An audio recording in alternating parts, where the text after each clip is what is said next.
Good morning students. आज फिर से एक बार मैं आपके बीच में आया हूँ साइंस के ऊपर एक ऑनलाइन वीडियो लेके। और इसमें जो मैंने टॉपिक चूज किया है वो टॉपिक है रिफ्लेक्शन और रिफ्रैक्शन ऑफ लाइट। यानी कि लाइट जो चैप्टर है ये, या लाइट को हम बोले तो लाइट क्या है कि दैनिक जीवन में, डेली लाइफ में हमारे बहुत काम आती है लाइट। और जो कुछ भी हम देख पाते हैं वो इसी लाइट के कारण ही देख पाते हैं। वैसे हम एक अंधेरे कुएं के अंदर है, देखा जाए तो यदि सन नहीं हो तो हम एक अंधेरे कुएं के अंदर हैं और वहाँ पे हमको कुछ भी नहीं दिखाई देता। जो कुछ भी हम देख पा रहे हैं वो इसी लाइट के कारण देख पा रहे हैं। आप मुझे देख पा रहे हैं तो ये लाइट के कारण ही है। अगर इसको डार्क प्लेस में अगर मैं कन्वर्ट कर दूँ इस रूम को, इस हॉल को, तो आप मेरे को देख नहीं पाएंगे, नहीं देख पाएंगे। क्यों? क्योंकि जो लाइट की रेज है वो आपके आंखों तक नहीं पहुंच पा रही है। तो इमेज फॉर्म होएगा ही। इमेज फॉर्मेशन के लिए आपके आई के अंदर इमेज फॉर्मेशन के लिए लाइट का होना बहुत जरूरी है। हम अंधेरे में इसीलिए नहीं देख पाते हैं क्योंकि हमारा रेटिना, हमारा जो लेंस है आई का, वो कुछ इसी तरीके से डेवलप किया हुआ है कि हम अंधेरे में हमारी अंधेरे में विजिबिलिटी जो है वो बहुत कम हो जाती है। इसीलिए मैं ये एक चैप्टर लेके आया लाइट का। एक्चुअली लाइट का जो चैप्टर है वो आई थिंक 6-7 से स्टार्ट हो जाता है। 6 में थोड़ा सा हल्का सा इसको पढ़ाया जाता है, 7th में भी थोड़ा सा पार्ट है इसका, और 8th में तो फुल पार्ट है इसका। 8th, 9th और 10th में तो इस चैप्टर का बहुत इम्पोर्टेंट रोल है और क्वेश्चंस बहुत सारे बनते हैं इसमें से। लाइट में आप रिफ्रैक्शन हुआ, रिफ्लेक्शन हुआ, लेंसेज हुए, मिरर हुए, इमेज फॉर्मेशन हुआ, इनके फार्मूलाज हुआ, इनके कई साइंटिस्ट ने जो है इसकी थ्योरीज दी हैं। वो सारी चीज़ें बहुत ही व्यापक रूप से, बृहद रूप से जो है हमारे को पढ़ना पड़ता है 9th 10th में। और जैसे जैसे हम आगे बढ़ेंगे, ये जो चीज़ है, ये जो लाइट है, ये हमेशा, आप अगर साइंस पढ़ रहे हैं तो आपको हमेशा इस चीज़ का यूज करना ही पड़ेगा और आप हमेशा इसको लेके चलना ही पड़ेगा आपको। और ये तभी हो पाएगा जब हम बेसिक्स जो है क्लियर कर दें। तो आज का ये जो वीडियो है मेरा, ये क्लास 6, 7 और 8 तक का ही मैं इसमें बनाऊंगा। और अभी जो मैं आपको जो बताने जा रहा हूँ ये शॉर्ट में, एक तरह से ये समझिए कि एक मोटी मोटी जानकारी मैं आपको दूंगा। और इसके बाद का एक मेरा स्लाइड शो है, वो स्लाइड शो मैं जल्दी अपलोड करूंगा, उसको आप देखेंगे। उसमें पूरा इसका डिस्क्रिप्शन मिलेगा आपको, पूरा इसको ढंग से मैंने समझाने की कोशिश करी है, तो उसको भी आप जरूर देखना। लेकिन अभी हम इसको देखेंगे और इसको मैंने बड़ा शॉर्ट में और बहुत ही सरल भाषा में समझाने की कोशिश करूंगा मैं इसको। एक्चुअली क्या होता है कि हम जब स्कूल में समझते हैं या स्कूल के टीचर्स हमारे को समझाते हैं या कोई भी समझाता है, तो एट दैट टाइम इतना टाइम नहीं रहता है कि वो उसको पूरा डिस्क्रिप्शन आपको दे उस चैप्टर के बारे में, उस चीज़ के बारे में। तो कई सारी चीज़ें ऐसी छोटी छोटी रह जाती हैं जो आपको नहीं पता लग पाती है, और वो लास्ट तक हम सोचते रहते थे कि ये क्या होता है। जैसे आपने कभी सोते हुए देखा होगा कि सुबह जब वो आप उठे और हल्की हल्की कोई किरण किसी खिड़की में से बारीक से छेद में से आ रही है, और कोई झाड़ू अगर एट दैट टाइम लगा रहा है तो उसके बारीक बारीक कण आपको उस रेज में दिखते हैं, उसमें दिखते हैं। उसका कारण क्या है? वो दिखते क्यों है हमारे को, और वो चमकता हुआ क्यों दिखता है? एक लेयर से एक लाइन सी बन जाती है, आपने नोट किया होगा। या नाइट में जब अंधेरा होता है, फुल मून नहीं होता है, एट दैट टाइम हम अगर कोई लेजर लेके और आकाश में ऐसे ऐसे करते हैं तो उसकी भी रेज हमारे को दिखती है। वैसे हमारे को लाइट दिखती नहीं है।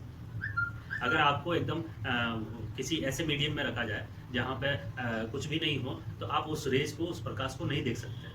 आप आकाश में मुंह ऊपर करके देखेंगे तो आपको रेज नहीं दिखेंगे, लाइट नहीं दिखेंगी। लेकिन वो जब किसी चीज़ के ऊपर पड़ती है तो रिफ्लेक्ट होकर हमारे को वापस मिलती है, और फिर वो क्या होता है, हमारी आई जो है, हमारे ऑप्टिक नर्व, चाहे लेंसेज या कॉर्निया वगैरह, जो सारी चीज़ें जो है, हमारे जो पार्ट्स ऑफ आई है, ये क्या करते हैं, उसका इमेज फॉर्म करते हैं। और वो इमेज फॉर्म करके फिर हमारे ब्रेन को देते हैं। तब हमारा ब्रेन समझता है कि ये मोबाइल है, ये ब्लैक बोर्ड है, ये मार्कर है, ये टिश्यू है, ये सारी चीज़ें वो तब समझता है। और अगर लाइट नहीं हो तो हम इन चीज़ों को देख ही नहीं पाएंगे, तो इसका इमेज हमारे ब्रेन में बनेगा ही। तो हम शुरुआत करेंगे सबसे पहले रिफ्लेक्शन से, कि कोई भी चीज़ हम देखते हैं तो वो हमको दिखती है, ऐसा नहीं है। नहीं, वो तब दिखती है जब उसके ऊपर लाइट पड़ती है। एक चीज़ इसको आप क्लियरली समझ लीजिए कि आप किसी चीज़ को देख ही नहीं पा रहे हैं, आप तब देख पाते हैं जब उसके ऊपर कोई लाइट गिरती है, और इस रिफ्लेक्शन के कारण ही हम चीज़ों को देख पाते हैं। अब रिफ्लेक्शन क्या है? The angle of incidence is equal to the angle of reflection. हम इसको समझने के लिए एक काम कर सकते हैं कि मिरर, दर्पण, कांच, शीशा जिसमें हम मुंह देखते हैं, वो सभी घरों में होगा।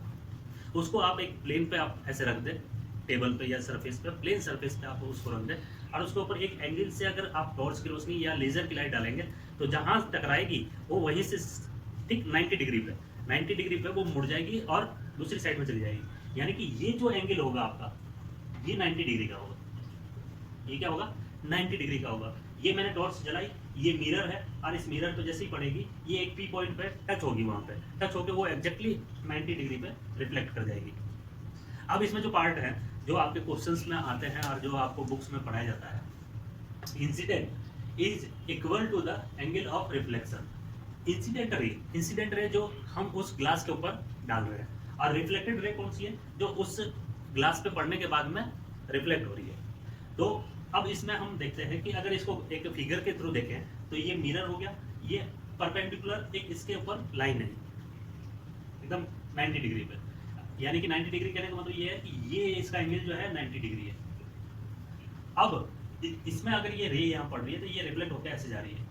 अब एक एंगल बन रहा है इसमें, ये वाला, इसका ये एंगल, एक एंगल बन रहा है ये ऐसे, और एक एंगल बन रहा है ये, और एक एंगल बन रहा है ये। अब अगर इसका हम डिनोट करें इनको, इस एंगल को आई से अगर डिनोट करेंगे तो angle I equal to angle R, ये एंगल इस एंगल के बराबर होगा, और angle A equal to angle B, ये एंगल और ये एंगल भी बराबर होंगे। यानी कि वो एग्जैक्टली क्या है, 180 डिग्री के ऊपर ये। अगर हम जियोमेट्रिकली देखें इसको तो जियोमेट्री में हम क्या मानते हैं कि एक लाइन, स्ट्रेट लाइन क्या होती है, 180 डिग्री की होती है। अब इसके ऊपर एक सीधी लाइन अगर हमने डाल दी तो वो कितनी डिग्री हो गई? 90 डिग्री हो गई। यानी कि हाफ पोर्शन ये हो गया और हाफ ये, 90 प्लस 90 180 हो गया। अब ये क्या कर रहा है कि हमने अगर ये 45 डिग्री इसको ले लिया, या इसको ऐसे समझे कि ये जो सरफेस है, इस सरफेस से अगर हमने 45 डिग्री के ऊपर एक टॉर्च, एक सरफेस के ऊपर 45 डिग्री के ऊपर एक टॉर्च लगाई, और उस टॉर्च से हम अगर बीम दे रहे हैं तो ये भी 45 होगा, ये भी 45 होगा, ये भी 45 होगा, और ये भी 45 होगा। अब इसको आसान से भाषा में समझाता हूं मैं कि ये एंगल आप जितना लेंगे उतना ही ये होगा, उतना ही ये होगा, और ये होगा कैसे? 90 डिग्री से। तो इस चीज को समझने के लिए हमारे को जो है ये देखना पड़ेगा कि the bouncing back of A ray of light after striking a surface is called reflection. Reflection किसको कहते हैं कि हम अगर एक रे, अगर लाइट अगर किसी मिरर के ऊपर या चमकते हुए सरफेस के ऊपर अगर छोड़ रहे हैं और वो वापस वहां से बाउंस करके और दूसरी तरफ जा रही है, इस प्रक्रिया को, इस पूरे फिनोमेनन को, इस पूरे घटनाक्रम को हम क्या कहते हैं? रिफ्लेक्शन कहते हैं। और यही कारण है कि हम चीजों को देख पाते हैं। अब आते हैं हम दूसरा जो हमारा टॉपिक था वो है रिफ्रैक्शन। रिफ्रैक्शन क्या होता है? रिफ्रैक्शन को समझने के लिए हमको एक चीज समझनी पड़ेगी कि लाइट, साउंड और एनीवे कोई भी वेव हो, उसकी एक स्पीड होती है, उसकी अपनी एक स्पीड होती है। उसी स्पीड से वो चलता रहेगा तब वो आपको जो है अलग दिखता है। लेकिन अगर उसकी स्पीड में हम चेंजमेंट कर देते हैं, जैसे गाने सुनते हुए जब आप म्यूजिक सुनते हैं तो उसकी वेवलेंथ जो है, उसको जो कंपोजर होता है, जो बनाने वाला होता है, वो उसकी वेव्स को क्या करता है? अप एंड डाउन्स करता है। जब वो अप एंड डाउन्स करता है तभी क्या है कि वो अलग अलग, किसी तबले की आवाज़ ज़्यादा आएगी, किसी गाने में आपको समथिंग लाइक घंटी वगैरह टाइप की, इसी तरीके की, किसी में वोकल आपको ज़्यादा नजर आएगा, किसी में म्यूजिक दबा हुआ नजर आएगा, किसी में म्यूजिक ज़्यादा आएगा, किसी में वोकल ऐसे ही उसको, उसकी वेव की फ्रीक्वेंसी को चेंज कर करके हम उसको क्या करते हैं? अप एंड डाउन्स करते हैं। ऐसे ही लाइट में भी होता है। अब लाइट में कैसे होता है? लाइट में ये होता है कि जो मीडियम होता है, जैसे एयर है तो एयर में उसकी स्पीड अलग रहती है, ठीक है, और वाटर है तो वाटर में अलग स्पीड रहती है। अगर हम यूनिवर्स में चले जाएं, ऊपर हमारे जो वायुमंडल, जो एटमॉस्फेयर है, उसके बाहर चले जाएं तो वहाँ पे स्पीड अलग होती है उसकी। यानी कि निर्वात में जहाँ कुछ भी नहीं है, ना तो एयर है ना वाटर है, वहाँ पे अलग स्पीड होती है। जहाँ एयर होती है तो वहाँ अलग स्पीड होती है, और जहाँ वाटर होता है तो वो अलग स्पीड होती है। दैट्स वाई जब स्टार्स जो होते हैं वो ट्विंकलिंग इसीलिए कर पाते हैं, इसीलिए करते हैं, हम कई बार सोचते भी हैं, छोटे बच्चे अगर मेरा ये वीडियो देख रहे होंगे तो उनको समझ में भी आ रहा होगा कि स्टार्स ट्विंकलिंग करते हैं, स्टार चमकते हैं ऐसे, कभी जलते हैं, कभी बुझ जाते हैं, कभी जलते हैं, कभी बुझ जाते हैं। वो इस कारण नहीं होता है कि वो जलते बुझते हैं, एक्चुअली क्या है कि जो वहाँ से जो लाइट रवाना हुई, वहाँ से जो लाइट रवाना हुई, तो वहाँ से और हमारे सरफेस तक, मतलब कि हमारे अर्थ के सरफेस तक कई तरह के मीडियम आते हैं, कई तरह के मीडियम होते हैं, और उन अलग अलग मीडियम में लाइट की क्या होती है, स्पीड जो होती है वो अलग अलग होती है। इसीलिए हमारे को क्या है कि कभी तो वो एकदम फास्टली आएगा तो वो चमकता हुआ दिखेगा, फिर लेकिन बीच में कोई ऐसा डेंस्ड मीडियम आ गया, तो उसकी स्पीड कम हो गई। इस चीज़ को समझने के लिए एक छोटा सा एक्सपेरिमेंट आप घर में भी कर सकते हैं, एक छोटा सा एक्सपेरिमेंट आप घर में भी कर सकते हैं। कांच का गिलास आप लेंगे, कांच का एक गिलास ट्रांसपेरेंट होना चाहिए, प्योर ट्रांसपेरेंट ग्लास जो है आप ले लें, उसमें आधा पानी भर दें और उसमें एक पेंसिल तिरछी करके डाल दें, और वो लगभग जो है वो इस तरीके से होगा। मैं यहाँ बना के दिखा देता हूँ। जैसे ये ग्लास है, इसमें आपने वाटर भर लिया और एक पेंसिल हमने ऐसे खड़ी कर दी इसमें, और आप जब यहाँ से देखेंगे, जब आप यहाँ से देखेंगे तो वो पानी के ऊपर तक की पेंसिल तो आपको स्ट्रेट नजर आएगी, लेकिन पानी के अंदर की जो पेंसिल होगी वो हल्की सी बेंड नजर आएगी, बेंड करती हुई नजर आएगी। आपको लगेगा जैसे पेंसिल मुड़ रही है। इसका जो कारण है वो यही है, क्योंकि हमने इसकी रिफ्रैक्शन की जो डेफिनेशन है उसमें भी देखा है, the bending of A ray of light from its normal path when it इंटर्स in one medium from another medium is called refraction. ये जो बेंड आता है इसी को हम रिफ्रैक्शन कहते हैं, और ये होगा ही अगर एक मीडियम से लाइट पास कर रही है दूसरे मीडियम में। तो हम जब इसको, इस पेंसिल को देखेंगे तो ये यहाँ तक तो स्ट्रेट नजर आएगी, लेकिन यहाँ से थोड़ी सी बेंड होती हुई नजर आएगी। अब इसके लिए जो है हमने एक फिगर बनाया इसको समझने के लिए। इस फिगर को हम देखते हैं। इसमें आप देख रहे हैं कि एक हॉरिजॉन्टल सरफेस है, ये सरफेस ट्रांसपेरेंट ग्लास है, और इसके नीचे हम ये मान लेते हैं कि वाटर है। अब ये जो वाटर है और ये एयर है, इनमें क्या होता है कि एयर और वाटर दोनों में लाइट की स्पीड क्या होगी, अलग अलग होगी।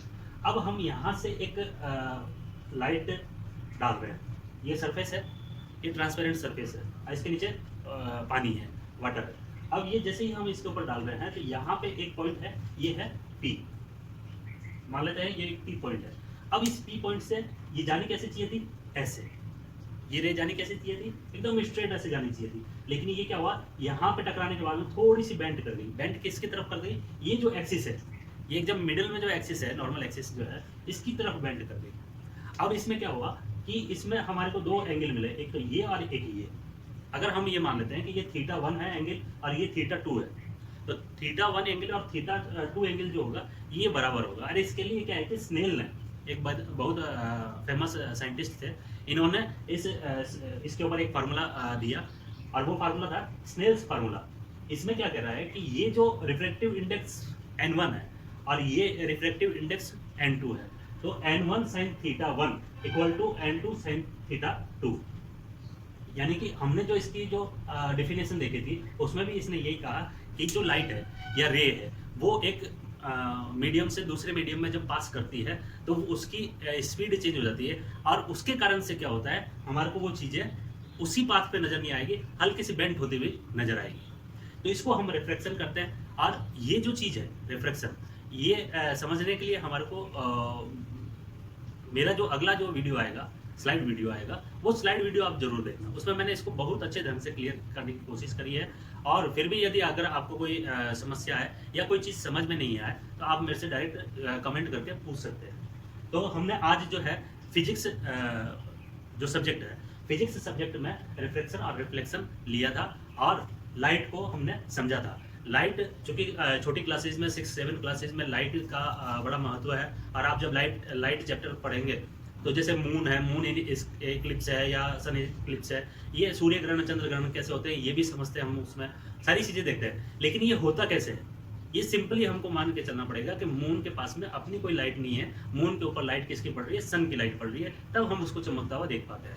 अब जिस दिन उसके ऊपर वो लाइट नहीं पड़ेगी, यानी कि जब अर्थ बीच में आ जाएगी मून और सन के बीच में, तब हम उसका वो पार्ट नहीं देख पाएंगे, क्योंकि वो अंधेरा हो जाएगा, अंधेरे में कोई चीज़ दिखेगी नहीं। तो सिंपली क्या है कि 6, 7, 8 और 9th और 10th तक के लिए ये वीडियो और इससे अगला वीडियो दोनों अगर आप सिमिल्टेनियसली देख लेंगे, तो लगातार अगर आप देखते हैं इस वीडियो को और इसके बाद का वीडियो को, तो आपको ये जो चैप्टर है ये क्लियरली आपको समझ में आ जाएगा।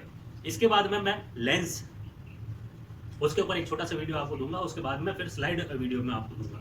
तो आपका लाइट में रिफ्लेक्शन, लेंसेज, मिरर, ये सारी चीज़ें मैं क्लियर कर दूंगा और ये आपको जो है बहुत हेल्प करेगी, और अभी के लिए नहीं भी आगे के लिए भी। क्योंकि साइंस जिसके भी मन में ये है कि साइंस मेरे को सब्जेक्ट चूज रखना है आगे तक के लिए, तो उसके लिए बहुत ही उपयोगी रहेंगे। आप इसको देखें और समझें, और कोई चीज़ समझ में नहीं आ रही है तो आप मेरे से ज़रूर पूछें, और मेरे इस वीडियो को आप लाइक करें, और अगर कोई क्वेरी है तो उसको आप कमेंट बॉक्स में लिखें। डिस्क्रिप्शन चेक करना ना भूलें, क्योंकि डिस्क्रिप्शन में कुछ चीज़ें मैं और दूंगा आपको, उसको अवश्य देखें। धन्यवाद, थैंक यू।